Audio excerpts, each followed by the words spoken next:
Kilat News Updates. Mga balita ngayon, Maguindanao del Norte Governor Makakua itinalagang bagong Chief Minister ng BARM. Ulat ng pag-issue ng arrest warrant ng ICC kay dating Pangulong Rodrigo Duterte pinaghahandaan ng palasyo. Kalagayan ni Pope Francis bumubuti na habang sumasailalim sa therapy. Ako po si Cesar Soriano para ihatid ang mga nangungunang mga balita sa buong kapuluan. Ngayon, may bago ng Chief Minister ang Bangsamoro Autonomous Region in Muslim Mindanao o BARM. Ayon kay Palace Press Officer Undersecretary Claire Castro, itinalaga ni Pangulong Ferdinand Marcos Jr. si Maguindanao del Norte Governor Abdul Rauf Makakua bilang bagong Interim Chief Minister ng Bangsamoro Transition Authority o BTA na siyang mamumuno sa Regional Parliament.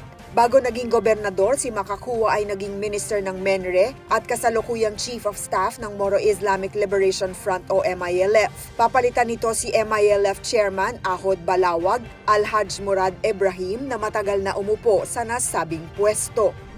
Tiniyak ng Malacanang ang kooperasyon nito sa gitna ng espekulasyon na nag-issue na ng warrant of arrest ang International Criminal Court o ICC laban kay dating Pangulong Rodrigo Duterte. Sa isang statement, sinabi ni Presidential Communications Office o PCO ad interim Secretary J. Ruiz na batid nila ang bali-balita at nakahandaan niya ang gobyerno sa anumang hakbang. Gayunpaman, nilinaw ng palasyo, wala pang kumpirmasyon kung totoong naglabas na ng arrest warrant ang International Tribunal. Sa oras na ilabas ang warrant, ipapatupad ang whole departure order laban sa dating Pangulo. Kahapon nang dumalo si Duterte sa campaign sorry ng PDP laban sa Hong Kong, kasama ang kanyang anak na si Vice President Sara Duterte.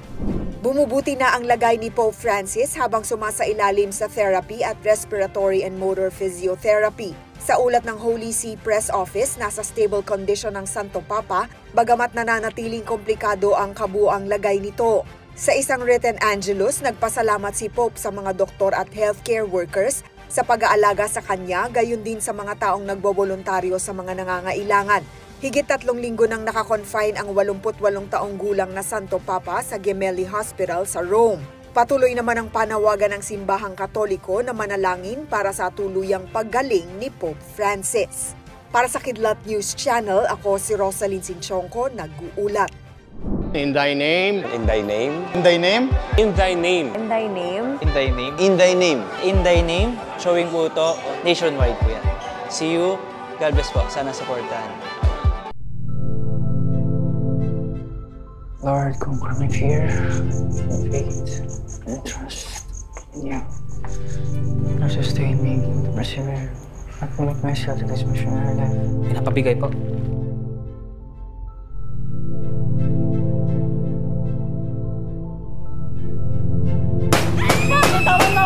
Morning, students!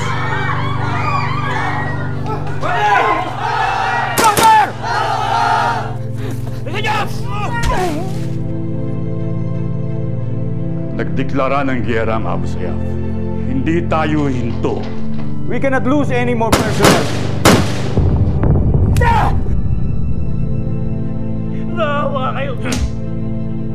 Isip mo sarili mo. Sa ngalan ng Ama, Anak, ng Espiritu Santo.